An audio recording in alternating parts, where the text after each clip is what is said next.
أهلا بكم. أنظار التونسيين والمانحين الدوليين تتجه نحو البرلمان الذي يناقش مشروع موازنة جدلية فيها المزيد من الضرائب وسط تهديدات بالإضرابات والتظاهر. العاصمة الفرنسية تحظى باستضافة مقر الهيئة المصرفية الأوروبية التي ستغادر مكاتبها لندن بعد خروج بريطانيا من الاتحاد الأوروبي وأزمة سياسية في ألمانيا. مصاعب أنجيلا ميركل في تشكيل حكومة جديدة تلقي بظلالها على اقتصاد البلاد ومجمل منطقة اليورو. هذه ملفاتنا في حلقة اليوم من برنامج الأسبوع الاقتصادي، يشاركني فيها الخبير في الشؤون المالية الدولية أستاذ الاقتصاد في جامعة السوربون الفرنسية كميل الساري، ومعي أيضا الخبير الاقتصادي أكرم حسن. أهلا وسهلا بكما. ونرحب أيضا من العاصمة التونسية بالخبير الاقتصادي راضي المؤدب. أهلا وسهلا بك. رئيس الوزراء التونسي يوسف الشاهد قدم هذا الأسبوع إلى النواب مشروع قانون الموازنة للسنة المقبلة، يتضمن رفعا لضريبة القيمة المضافة وضريبة جديدة لدعم الصناديق الاجتماعية، فضلا عن تعليق التوظيف في القطاع العام وتسريح طوعي ل10,000 موظف حكومي، كل ذلك من أجل ضبط الإنفاق الحكومي وتخفيض العجز الذي يتعدى 5% من الناتج المحلي الإجمالي. الاتحاد العام التونسي للشغل يعترض ويحذر، واتحاد أرباب الأعمال يهدد بوقف استثمارات عديدة، لكن يوسف الشاهد يقول إن حكومته لن تتراجع عن إصلاحات تعتبرها أساسية، ويؤكد بالأرقام أن الاقتصاد التونسي يتعافى. قبل أن نبدأ النقاش أدعوكم للاستماع إلى يوسف الشاهد. زالت الحكومة تواصل في الحرب على الفساد التي جعلنا منها سياسة دولة انخرطت فيها مختلف الوزارات وتحظى بدعم مطلق من سيادة رئيس الجمهورية، وخلافا لما حاول ترويجه البعض، فإن هذه الحرب ليست مجرد حملة وقتية، بل تحولت فعلا إلى سياسة دولة، وهي لم تكن في أي لحظة حملة انتقائية ولا أداة لتصفية حسابات سياسية. القطاع السياحي كيف انتعاشة مهمة، ومؤشراته الكل عرفت تحسن، خاصة عدد الوافدين اللي سجل ارتفاع بحوالي 28%، وعدد السياح الأوروبيين اللي سجل ارتفاع ب20%، إضافة إلى ارتفاع المداخيل السياحية بنسبة 18%. نسبة النمو تتجاوز عتبة 2%، وكل الدلائل تقول أنه نسبة النمو باش تكون 2.2 أو 2.3 في آخر 2017، أي أنها تضاعفت مقارنة بنسبة 2016. مشروع قانون المالية لسنة 2018 باش يعرف تراجع مهم للعجز في ميزانية الدولة إلى حدود 4.9%، وهو الخطوة الأولى نحو هدفنا للوصول إلى عجز في حدود 3% في أفق 2020. كان هذا إذن يوسف الشاهد رئيس الحكومة التونسية. ومن تونس أبدأ معك راضي المؤدب. هناك معارضة قوية في البرلمان وفي الشارع لمشروع قانون الموازنة، فما هي فرص نجاح حكومة الشاهد في تمرير المشروع من بوابة البرلمان بداية؟ مشروع المالية لسنة 2018 المقدم الآن لمناقشة البرلمان في تونس هو مشروع ينطلق أساسا من وضعية المالية العمومية اللي هي صعبة، وتعدت وضعية المالية العمومية في الأشهر الأخيرة إلى تدهور سعر الدينار وانزلاق الدينار مقابلة لليورو وللدولار. فمثلا منذ شهر أفريل إلى الآن مدة 7 أشهر الأخيرة نزل سعر الدينار في حوالي 20% مقارنة باليورو، وهذا له طبعا انعكاسات هامة جدا على الدين الخارجي، على خدمة الدين. ولما نأخذ بالاعتبار كل الضغوطات الموجودة على الميزانية، فإن الوضعية صعبة جدا ولا بد معالجتها. لكن المعالجة اللي تم اعتمادها في قانون المالية هذه هي معالجة محاسبية، معالجة أكثر منها على المدى القصير دون معالجة هيكلية على المدى الطويل.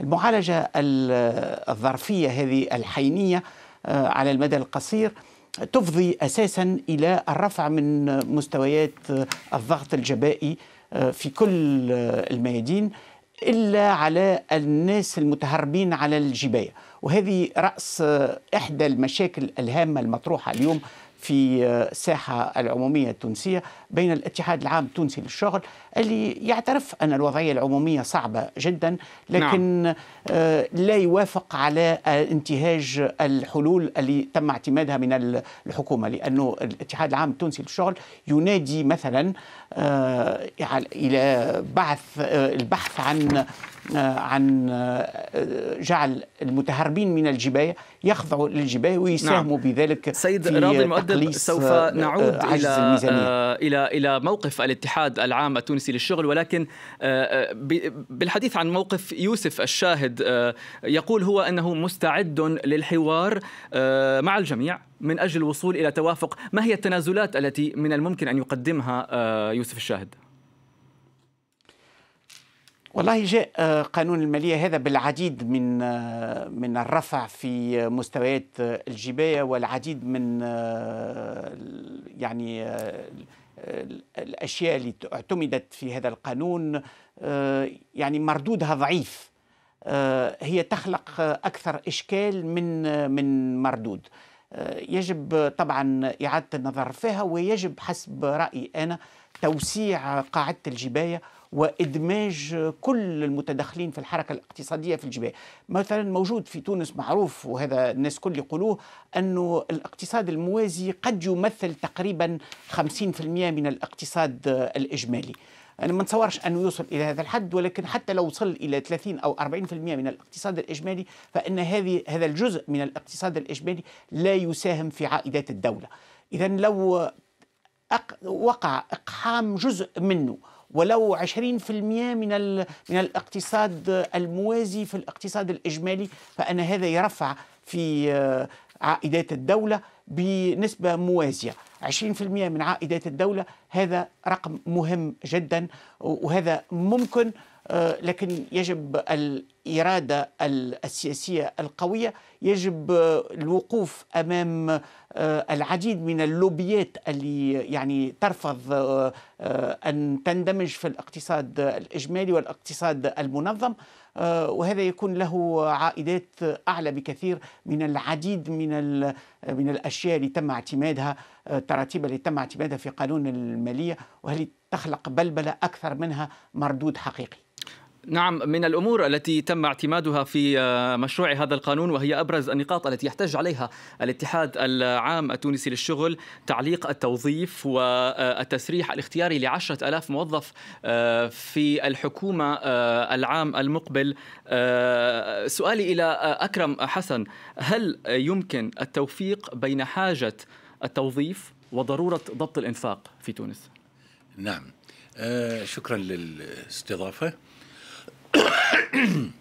أنا أتصور يعني مثل ما قال الأخ من تونس إنه هذه المعالجة، يعني موازنة 2018 هي معالجة حسابية، يعني هي لا تصل أو لا تعالج الاختلالات الهيكلية فعلا في الاقتصاد التونسي. طبعا الاقتصاد التونسي عنده ميزات كثيرة، يعني في البحر المتوسط اقتصاد متنوع، يعني السكان مثقفين وشباب، فهذه يعني يمكن الاستفادة منها في وضع يعني خطة وطنية يساهم بها كافة الأطراف لوضع هذه الخطة. طبعا الحكومة الآن هي في يعني تحاول التوفيق بين مطالب الصندوق النقد الدولي ومطالب الاتحاد الشغل. يعني أكيد أن الدولة يعني الموازنات مختلة، والديون الخارجية ديون كبيرة، وفوائد على الديون تزداد، وهذه يعني بما أنه تونس يعني ستستفاد من يعني تسهيلات صندوق النقد. نعم.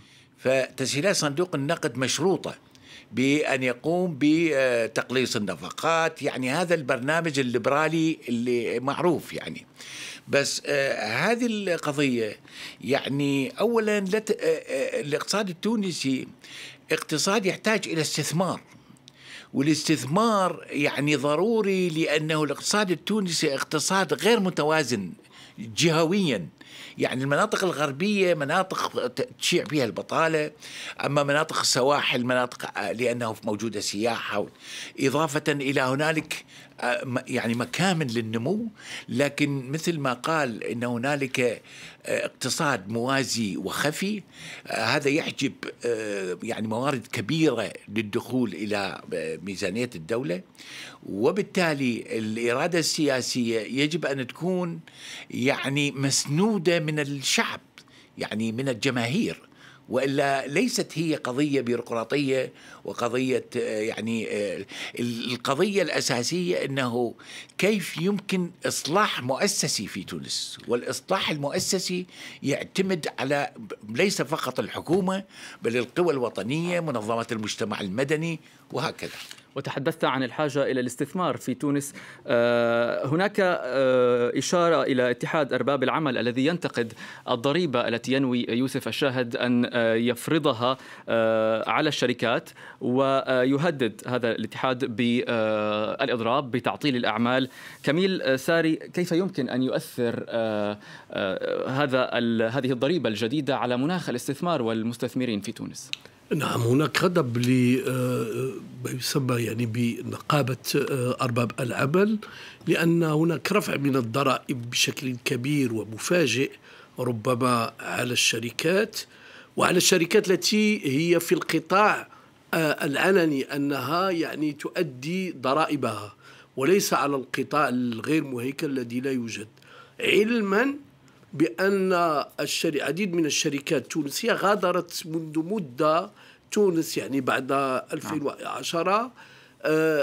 لنأخذ مثلا الاستثمارات تراجعت بشكل كبير، لا الاستثمارات الداخلية ولا الاستثمارات الخارجية، أي حتى عديد من الشركات غادرت تونس.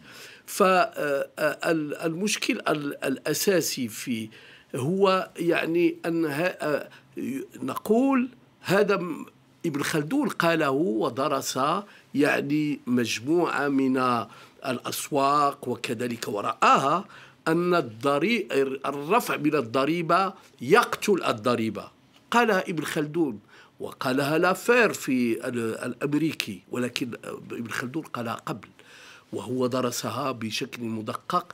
وكذلك يشرح ابن خلدون أن الهروب الضريبي يأتي من رفع من الضرائب. هي ضريبة هي 1% في الواقع من أرباح الشركات، تريد الحكومة أن تفرضها من أجل دعم صناديق اجتماعية لدعم الفقراء ومن هم بحاجة. أنا أظن أن الحل والحلول أولا إرجاع الثقة، يجب أن يكون هناك ثقة يعني، وكذلك بعض الإشارات للمجموعة الاقتصادية وكل المستثمرين.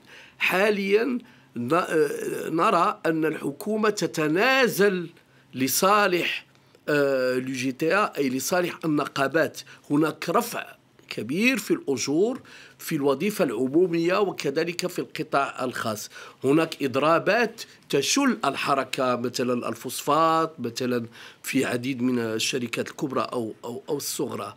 يجب أن يكون هناك يعني توعية كذلك لا للنقابات العمالية ولا للمواطنين أنه لا يجب نحر الاقتصاد التونسي، وأنه يجب توسيع نعم. يعني قاعدة بالحديث عن الضرائب يجب توسيعها نعم. بالاستثمار. حاليا النمو الاقتصادي. أريد أن أوجه سؤالا في هذا الجزء الأول، الوقت يداهمنا. أريد أن أوجه سؤالا إلى ضيفنا في تونس راضي المؤدب. كيف للحكومة أن تعيد الثقة مع الشركات ومع المستثمرين في وجه هذه الظروف الصعبة وهروب الاستثمار؟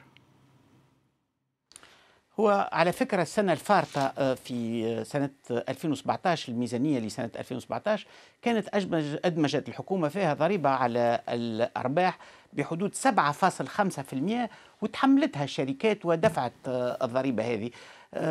مشكلة الشركات في تونس أكثر منها مشكلة ضريبية هي مشكلة مناخ الاستثمار ومناخ الأعمال بصفة عامة، وهذا اللي يناديوا به أرباب الأموال في تونس والمستثمرين الأجانب. وأيضا يعني المناخ الضريبي يجب أن يكون فيه رؤية واضحة على المدى المتوسط، ولا تغيير كل سنة في المناخ الضريبي في مستوى الضريبة وأنواع الضريبة المسلطة على الشركات. نعم، عذرا سيد راضي لضيق الوقت. هذا الوقت انتهى للجزء الأول من برنامج الأسبوع الاقتصادي. أود أن أشكر ضيف الخبير الاقتصادي راضي المؤدب، كنت معنا من العاصمة التونسية، شكرا جزيلا لك. في الجزء الثاني من الأسبوع الاقتصادي سنتناول ملفين أوروبيين، لكن قبل ذلك وقفة إخبارية قصيرة، ابقوا معنا.